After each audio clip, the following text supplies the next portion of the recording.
Hello again, and welcome to another tutorial in repairing cameras and lenses.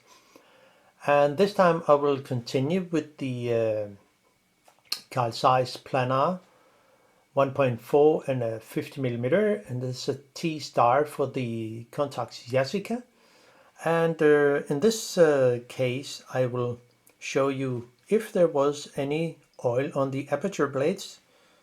So this will be the video for that. So hang on, it's great fun. So now this lens is I already made a movie a video about how to clean the lens element in here, which turned out to be pretty good. But I would like to also show how you can clean the lens, not the lens, no, the aperture blades, which is sometimes can be a little sticky. Well, this is there is something on, I think, but how to get into it and how to actually get things apart and get it back into the lens, that's I will show you. We need some tools. A handy tweezer is fine. A 1.2mm screwdriver. This is a brand called Vera, which I like. There are many different, but well, you can find those in a good hardware store. Some dentist tool can be very handy when working with the aperture blades.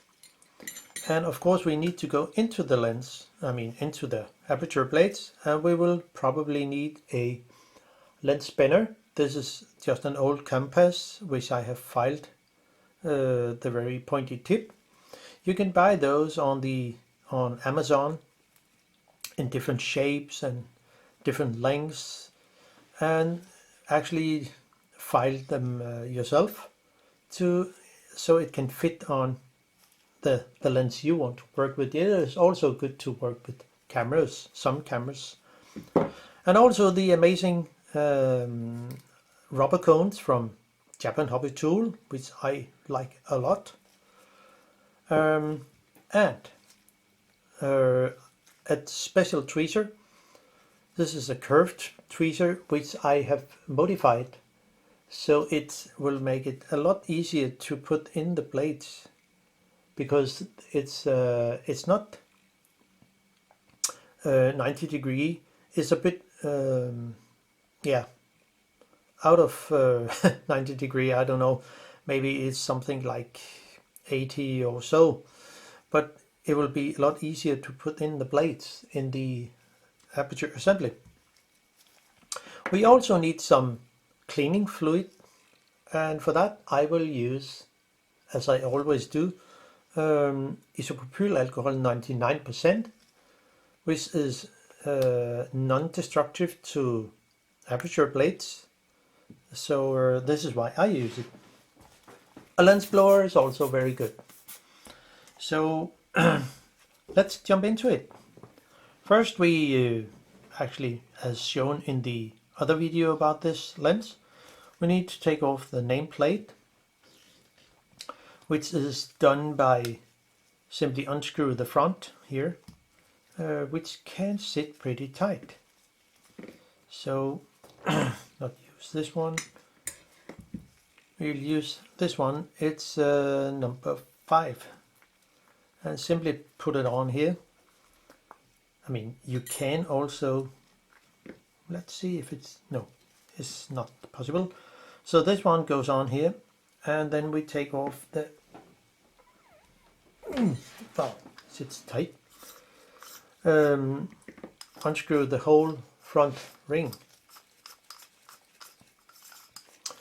Carl Zeiss use a lot of, in the past when they produce those lenses, they use a lot of thread lock.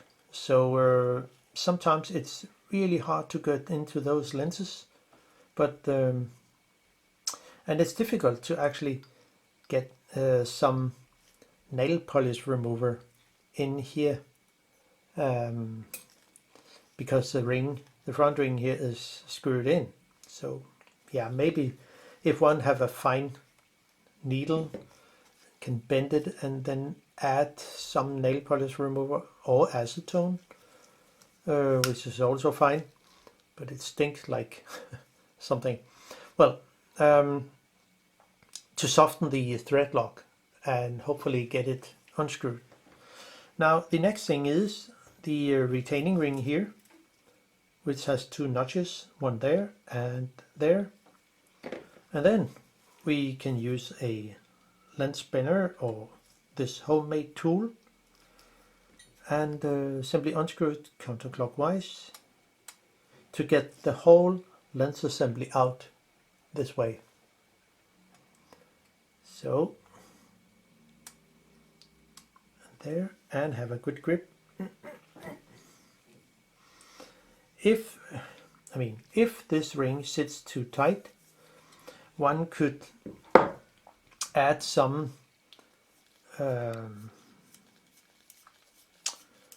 nail polish remover on the retaining ring here. It's not necessary now because I've already been into the lens, but it could be that this sits too tight. Now, the front lens is already here, but I can just take out the whole lens assembly. Set the aperture to 16. It will be good when you put it back into the lens. I mean, it's just easier. So, and then let the lens assembly just pop into your hand. So, like this. And it's out.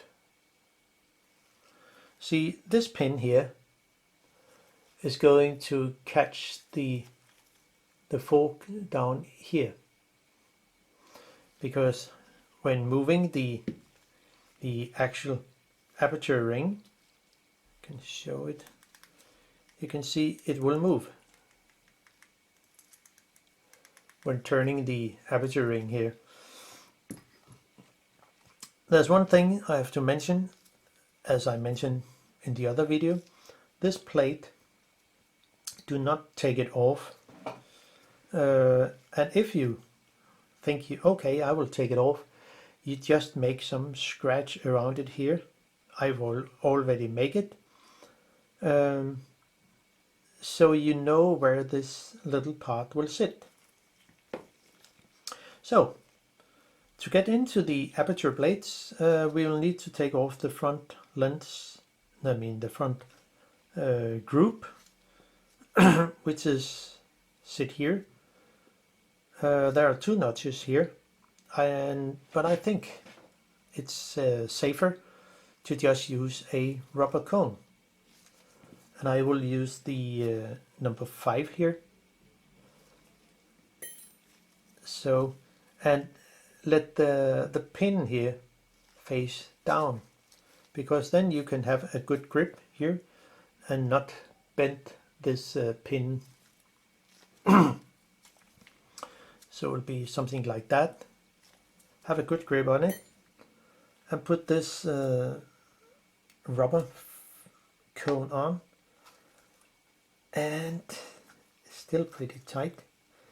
If it was too tight, one could add some nail polish remover with acetone and simply dip it in here. It's not a problem with this lens, but just so you know if it sits too tight.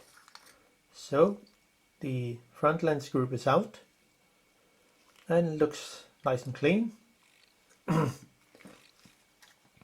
Now the next thing is the inner aperture assembly with this ring here around is held in place by 3 set screws. And there's one here, there's one over here, and there's one up here. And I haven't been into the aperture assembly and clean anything, but before take it out, just so you remember how it should sit. Set a mark somewhere down here with the, as you can see, the mark possibly before you take out the 3 screws, because if you set it wrong, the aperture value will be wrong. So make a scratch down here. Oh, difficult to see. There it is. Make a scratch here in line with the pin of the screw here, the pointy tip of the screw, so you know exactly where it should sit. And it will also say that you know how this ring should sit. It means it cannot sit the opposite. Turn it over. So now it's actually ready to open, unscrew those 3 screws. And for that we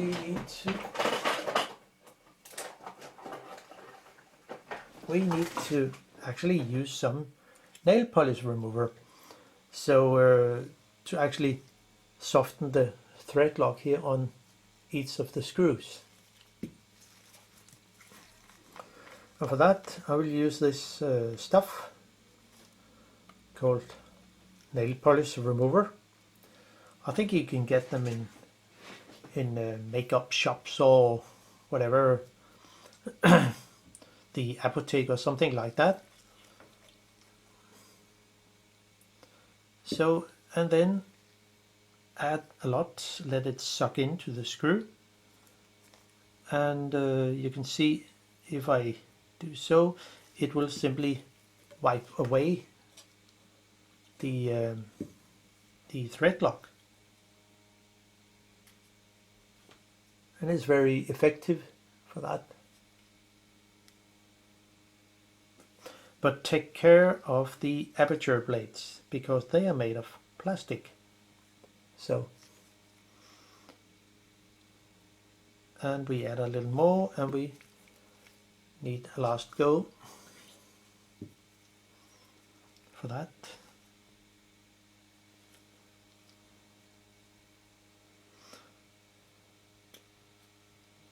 So,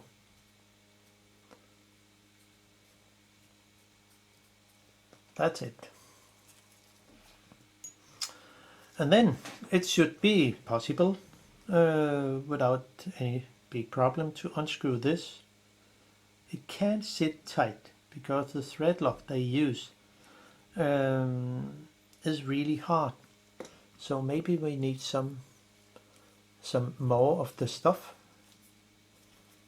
just to make it really good and easy to open.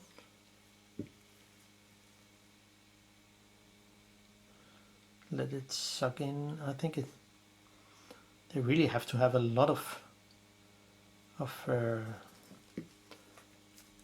this stuff here to soften the thread lock.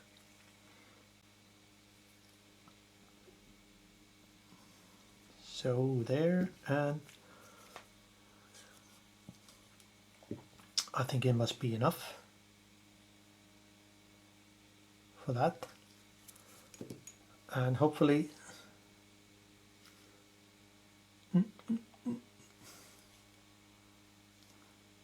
it's really tight. Oh gosh,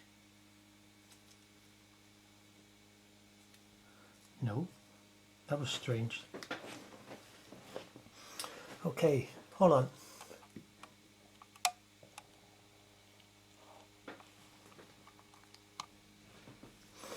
Well, I think it's just better to take a 1.5 millimeter screwdriver instead of the 1.2, because then I have a better grip. That was just amazing. What is it they have used?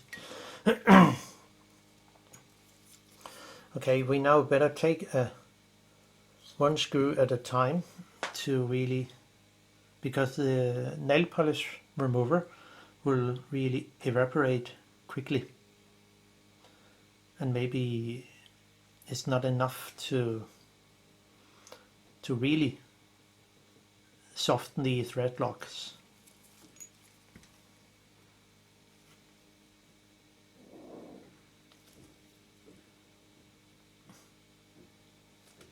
Oh yeah, it's possible, but it can really be a problem here. Okay, one screw is out.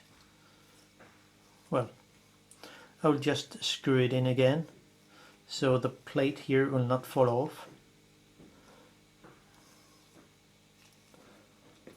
And then do the next. So it can sometimes be a problem to unscrew those on the Carl Zeiss lenses. I've seen it many times with some of the lenses that it's really hard to get off. But by unscrew it in and unscrew it a little and give it some kind of gently movement, so it should be possible. But you really have to take care of the small set screws, which are not that strong.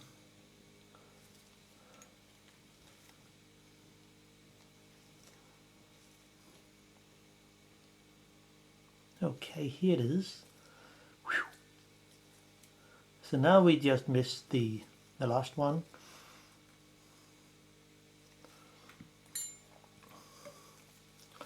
And just use a lot of this anti-thread locker.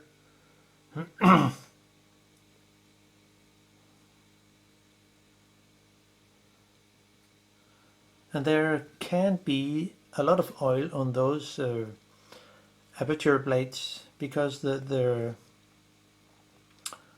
oil comes from the focusing system. And over years, yeah, gosh, it works. So all of them are free and ready to use. I mean, ready to unscrew. So we are ready at this point. So away with this, not use that anymore in this case. So now, don't forget to set the mark before you unscrew it. So take out, I mean, just unscrew it. I don't think it's necessary to fully unscrew them. We can just let them sit. You can see the pointy end. It does not have to stick out. Just unscrew it. So, how many turns will there be? 1, 2. I think around two turns or something like that. So it's free. So 2.5 maybe. So now this plate are free, and then I will fully open the aperture. Use a dentist tool or whatever I have here to lift up this plate here. Better zoom in a little.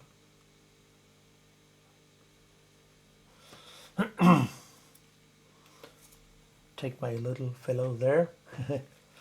And then lift out the plate.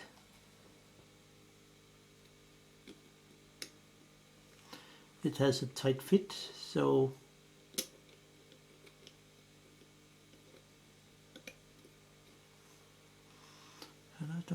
I think it's fine.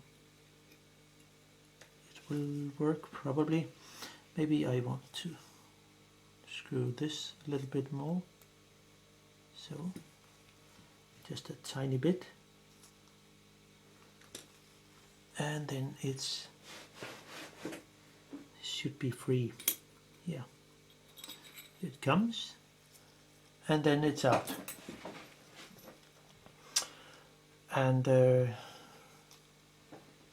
so without seeing, okay, how should the blade sit? Well, I'm very sure how they should sit. And that's one thing I forgot that can be very useful when working with the Aperture blades. It's a small lens sucker. I think you can get them on Nordland or something like that. And then have the lens sucker head here should not be too big, because then it will be a little more difficult to actually put the blades in. But it's an absolutely great thing to work with. But I'll show you this pointy tweezer.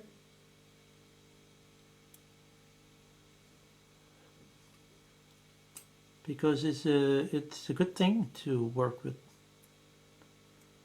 when working with the blades. So now you know where the blades should sit. It will say the blades would sit in this notch there. Hold on. The blades will sit in this notch here, not here. And they can actually only sit in one position. It will say it's not possible to set them wrong. I mean, turn them over and put them in wrong. They can only sit in one way.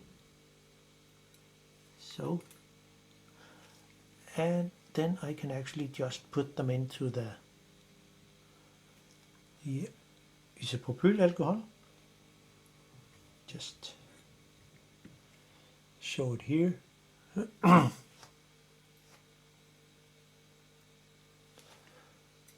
the blades are made of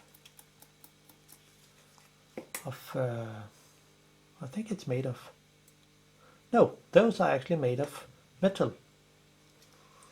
So there's no danger in that way of using nail polish remover too close, but I think it's just better to, when you work with the Aperture blades, just use isopropyl alcohol.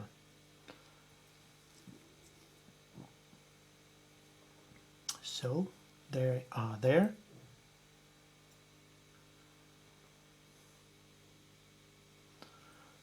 So it is. Now you see, so it is in here, and maybe I should just take off the back lens group, which I just could do.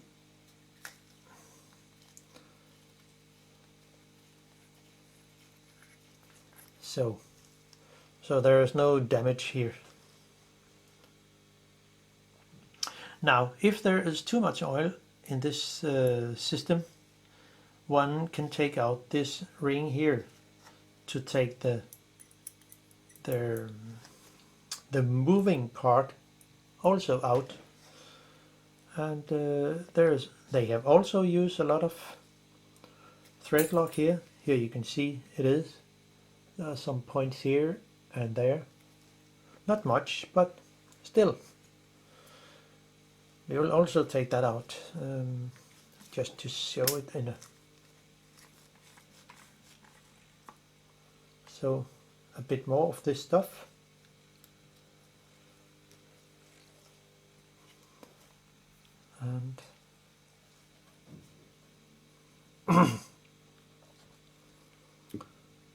And of course then we will use the see, when I add it here,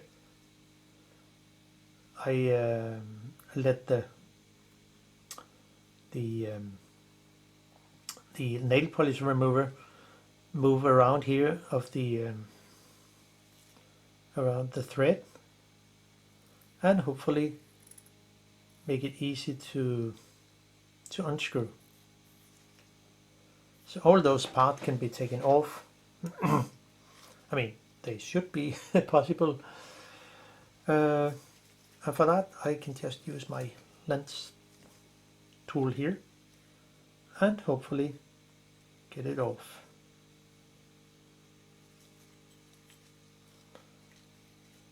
So there. There might be some, when I just think about it, there should be some adjustment here. So if one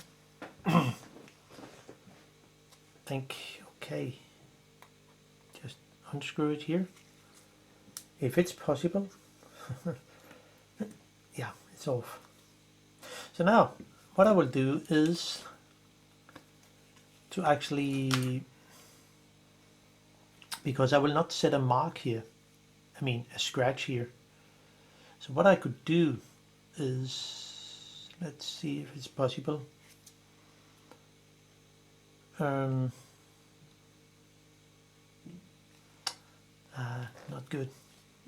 Well, I'll just put on here in this tiny hole, just set a mark. And I have a good pointer here, so when I turn this ring, I think it's possible to turn it even more in, or it will just stop there. Okay, so there's no need for a mark. We can just unscrew it without any problem. And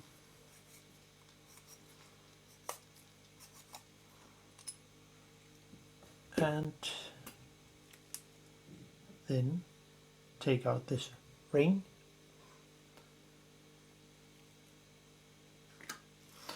And then it should be possible to take this part out, the moving part, out here.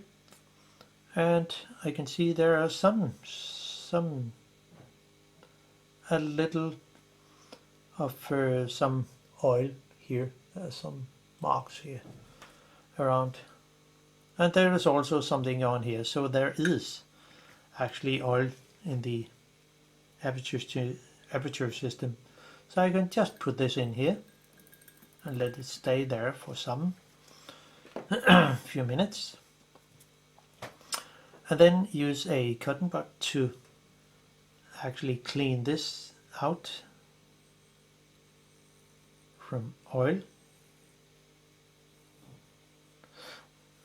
Well, I could also use lighter fluid to clean it, but well, there are many solutions to use, but I will just show this one. And it looks pretty good. The good thing with this isopropyl alcohol, it takes away the oil film or so there will not be anything left. So now it's fine. So then, where is my tweezer here?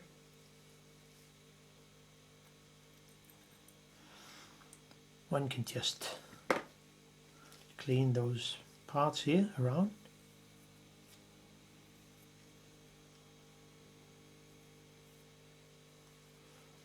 And also the back side here. Of course I have a cloth, a lens cloth. I mean, I do not use it for lenses, but it's good to wipe away the rest of the isopropyl alcohol. so the lens would, the aperture system will look fine. So, and that's it. And then come the time, then it's time to take all the aperture plates up here and wipe away the rest of the isopropyl alcohol. And say that's fine. Don't put too much pressure on the plates. It can bend, maybe. So.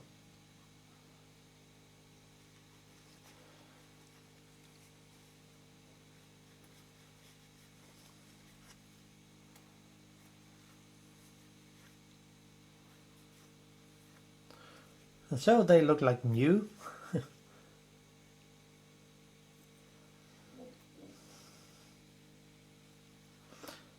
So there.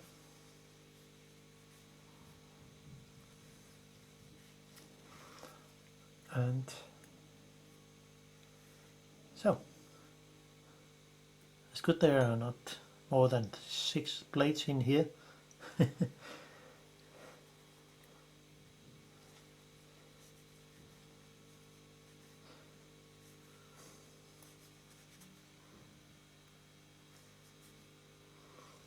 So everything looks fine. And if there is any isopropyl alcohol left, it will just very quickly evaporate. So don't be worried about that.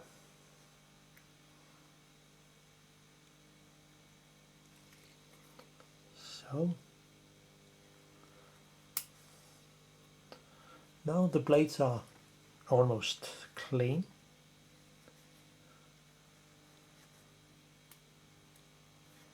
So, and there it is, fine. And that's all for the isopropyl alcohol. Oh, there was something on the desk. We do not need that.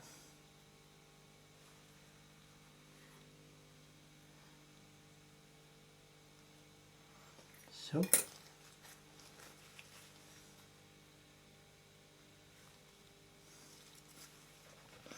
And then we are ready to actually put the plates in again, where they where they used to sit. And it can sometimes be a little challenging. This ring goes in here, and it looks really fine.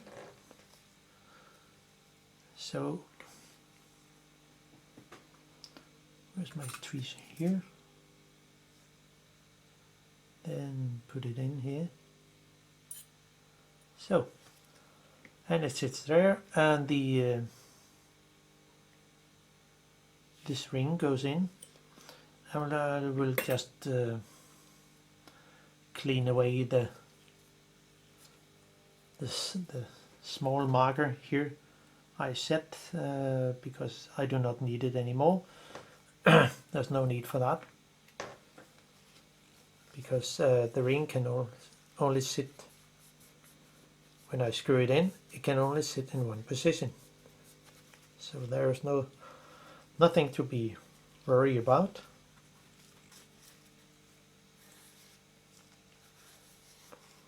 It's a Kodak. Haha. Wow. Old stuff. And this ring goes in. And then we can just... okay. Can I have my tweezer? So. And then use the compass lens tool, whatever you use. Click.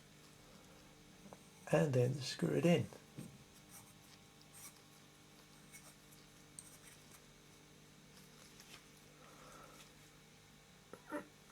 Tighten it gently, and the ring goes really easy, more easy than before. So it is. And there was just a point, something here. No, everything is fine. So now it's time to put in the plates. And for this, I will simply use my little lens sucker.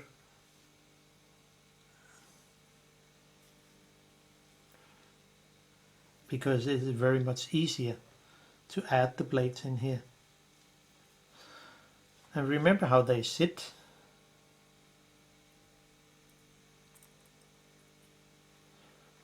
I know it can be difficult to see, but it should sit like that.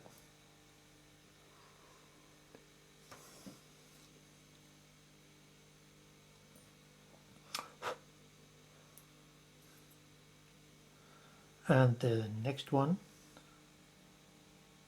oh gosh.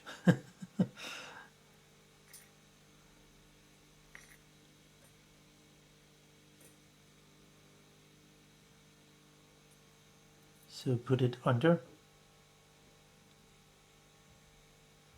There was just some tiny fragments of something.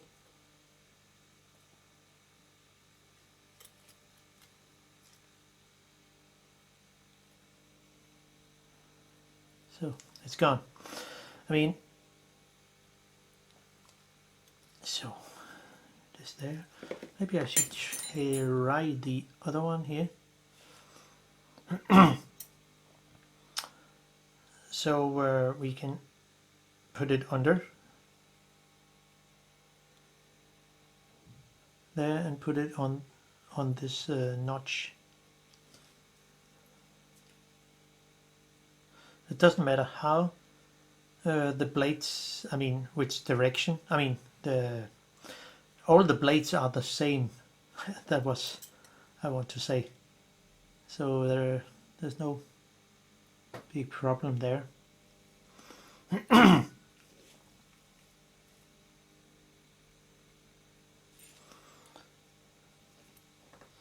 So it's quite easy to put the blade in with the right tool.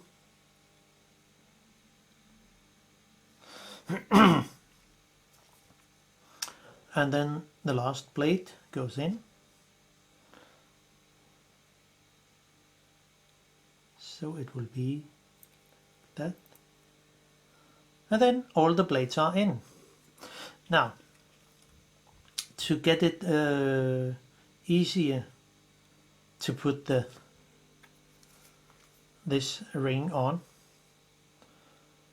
there doesn't seem to be any kind of oil on this part here.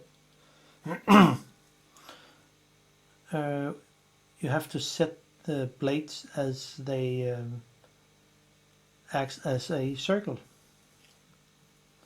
because it will be easier to catch the small holes here with a pin on each blade.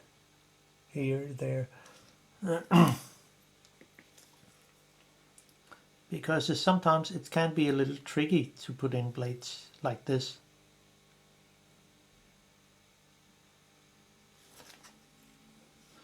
And the best thing, this is an anti-magnetic, non-magnetic tweezer, and it can be pretty annoying to work with a tweezer that is magnetic, because it will stick to the blade. And then you have a problem.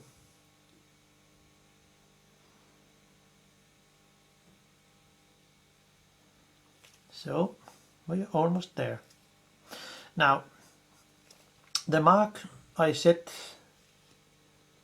before I took it apart, I need to put this plate into where this mark is. I also set another one here, but it was just for, I think, okay, it's better to have it sit in line with a screw than just a mark somewhere. So that's why I changed it So now this ring can go in, and we can just do so, and hopefully put it in. It should sit there.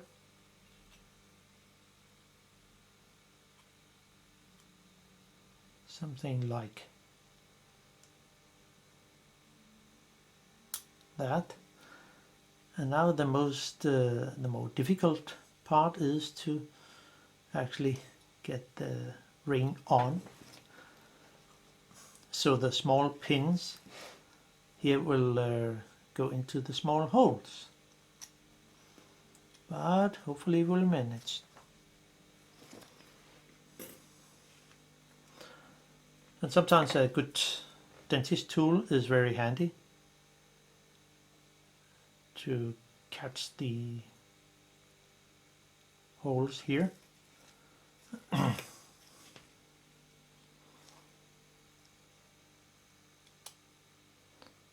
So there, and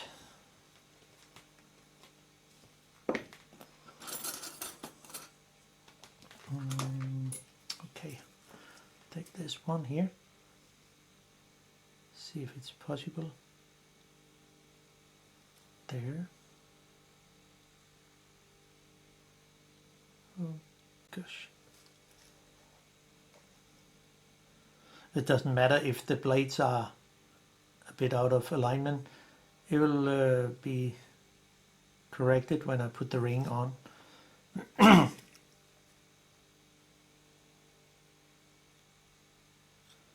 So there, and finally, hopefully this one.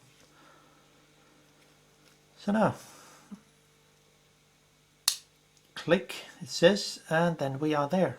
Oh. Maybe it will take some attempts to try to actually put the ring correct in. But as you can see here, if I move the pin on the back, the blades will fully closed and open. Wow, that's good. So it's not that hard. Just one needs some patience when working with this stuff here. So the only thing I need to do is actually set the mark here, which I set in the beginning, in line with the screw, and then I can just screw it in, and then we are done.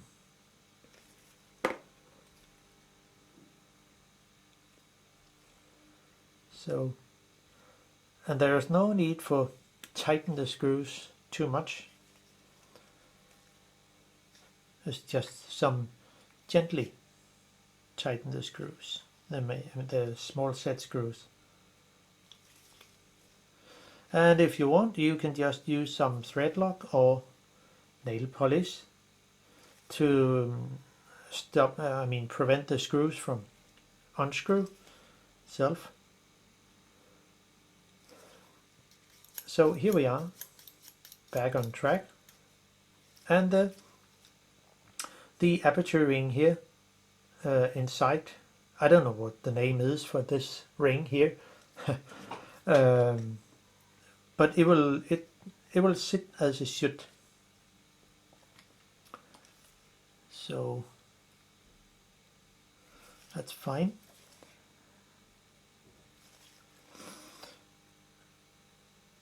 And if I want to do it a little better, I can simply just add a little of screw set thread lock, Loctite 222, and simply add it on a piece of paper, and with a tiny drop of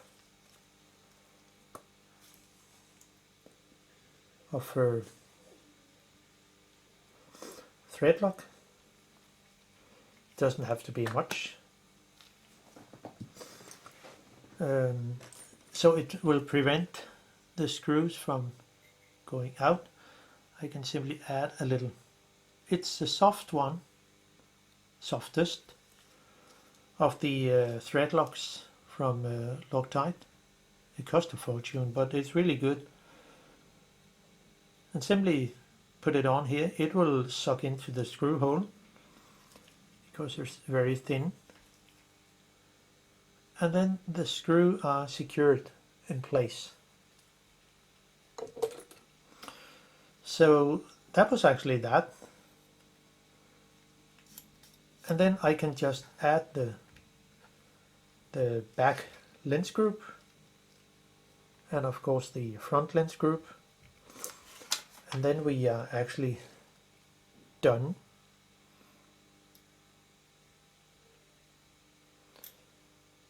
There's no dust there.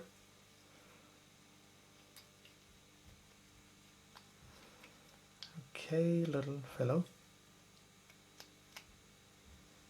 So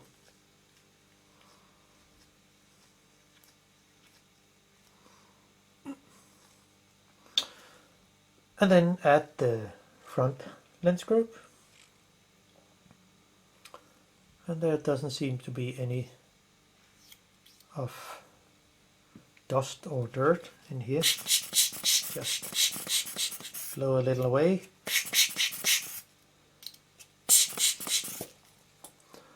So, and keep to prevent too much dust coming in, just let it face down, and then put in the front lens group here and simply screw it in. Get the thread and simply screw it on.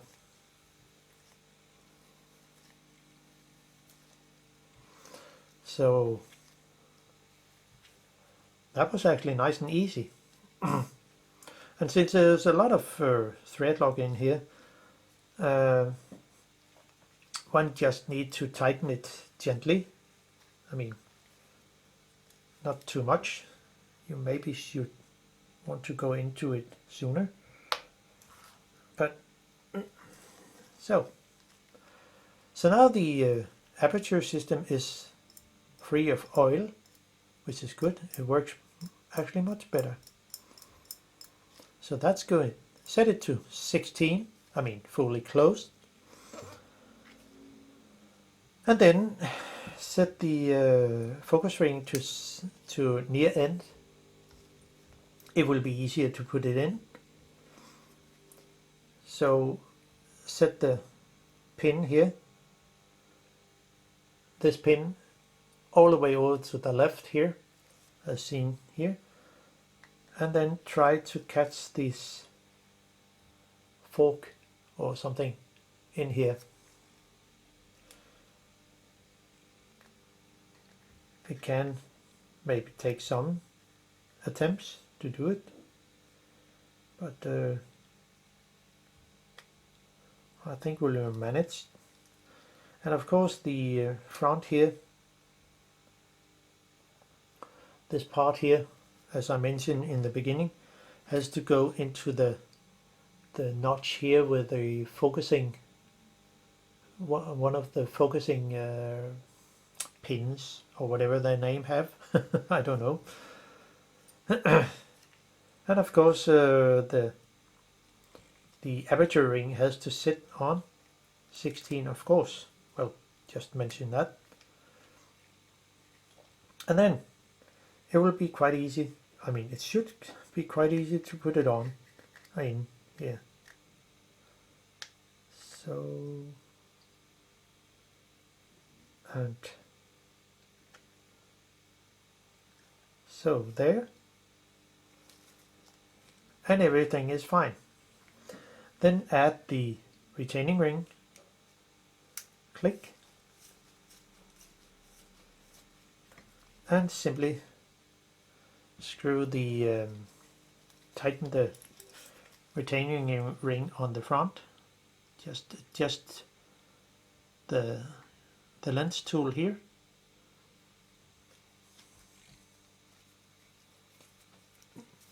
So have a good grip, so it will not fool around. and maybe scratch something that should not be scratched, something like the front lens element or something, or some threads, and gently tighten it. So, and we can just check if the aperture works. Wow, it's really much better. It's more active. Before I cleaned the aperture plates, it was a bit slow. Then the nameplate, tighten it gently, and that was actually that. So it's more active, because before it was not really, so good. So that was actually that. If I hope you enjoyed the content and can use the info about this lens, but also on the other video, the video before this, about cleaning the lens element for fungus and other stuff. So thanks for watching, and yeah, see you sooner. Bye bye.